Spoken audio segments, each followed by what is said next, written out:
Selamat datang di channel Ruang Akademika Arif Institute of Law bersama saya, M. Arif Amrullah. Kita kali ini membicarakan mengenai kejahatan bisnis di era digital dari perspektif hukum pidana. Para sahabat akademika, di era digital itu mempunyai sisi positif dan sisi negatifnya. Jadi disadari betul bahwa perkembangan teknologi informasi yang berwujud internet telah mengubah pola interaksi masyarakat seperti interaksi bisnis, ekonomi, sosial, dan budaya. Internet telah memberikan kontribusi yang sedemikian besar bagi masyarakat, perusahaan, industri, maupun pemerintah. Nah, para sahabat akademika, hadirnya internet telah menunjang efektivitas dan efisiensi operasional setiap aktivitas manusia. Pesatnya perkembangan di bidang teknologi informasi saat ini merupakan dampak dari semakin kompleksnya kebutuhan manusia akan informasi itu sendiri.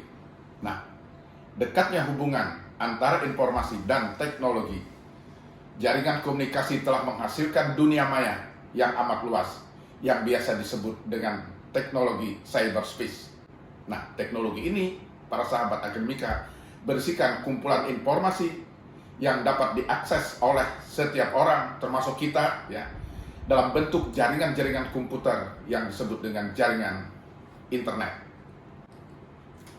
Namun, para sahabat akademika, di samping segala kelebihan dan manfaat dari internet, penggunaan jaringan global berpotensi juga munculnya bentuk kejahatan baru karena digunakan tidak sebagai mestinya, yaitu seperti penipuan, pencurian, pemalsuan, dan lainnya dengan modus yang berbeda dengan kejahatan konvensional. Nah, munculnya bentuk kejahatan baru saat ini menunjukkan bahwa perkembangan dunia teknologi informasi telah memberikan sisi negatif yang membuka peluang terjadinya kejahatan yang dilakukan dengan canggih yang sebelumnya tidak mungkin dilakukan seperti itu. Ini berarti kejahatan berkembang sesuai dengan perkembangan masyarakatnya. Ambil contoh para sahabat akademika. Beberapa waktu lalu, bahkan masih sampai hari ini, orang juga masih membicarakan salah satu contoh ya mengenai binary option.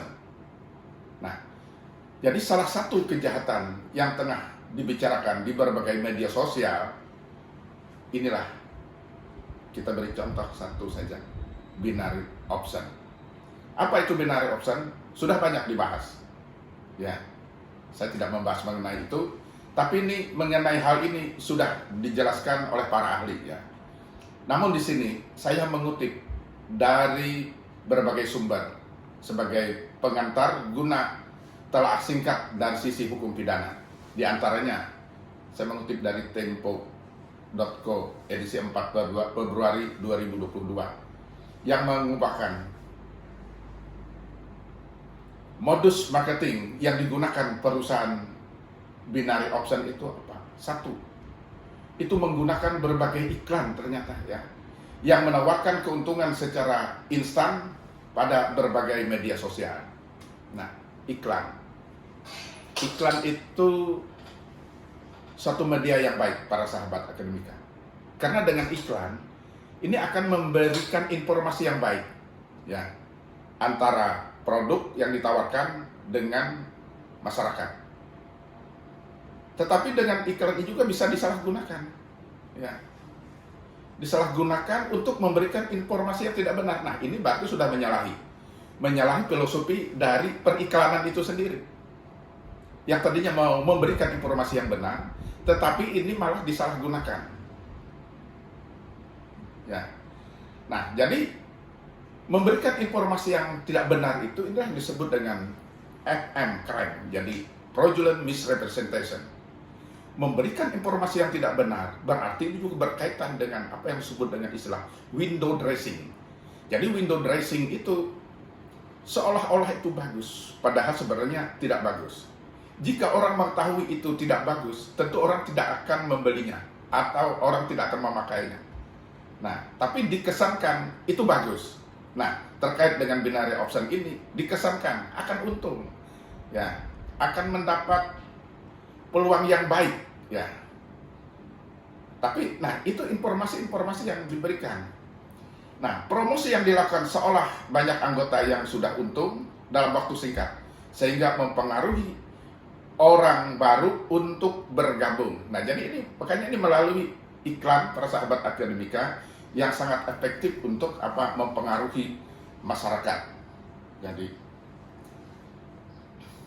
nah memang ini lalu terkait dengan tipologi dari bisnis crime, kejahatan bisnis, ya para sahabat akademika. Apa tipologi dari kejahatan bisnis itu?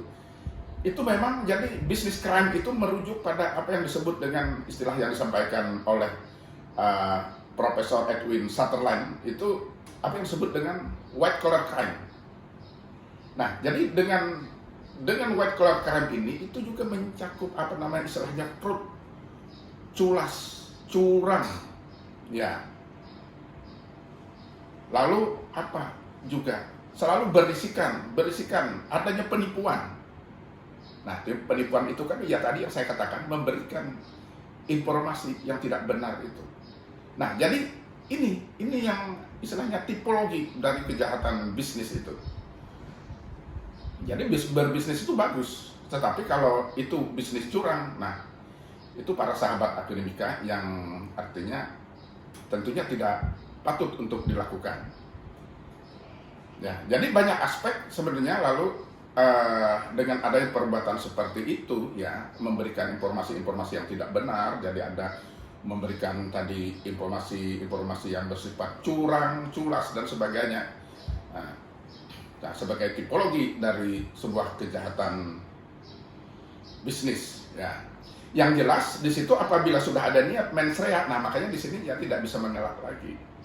Ya, jadi udah terkait dengan masalah pidana. Jadi bisa ini nanti masuk pasal misalnya dalam KUHP itu pasal 378, ya, memberikan informasi tak benar dalam arti membuat orang itu tergoda tertipu, ya, seperti itu.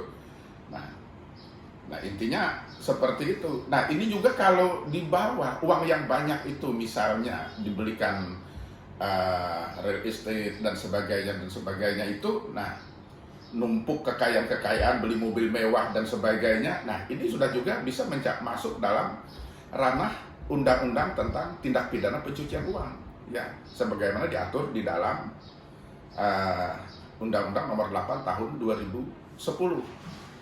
Nah, salah satu sebagaimana diatur dalam pasal 2 ayat 1 Undang-Undang Nomor 8 Tahun 2010 itu ada penipuan sebagai tindak pidana asal. Nah, jadi ini bisa masuk di dalam tindak pidana pencucian uang.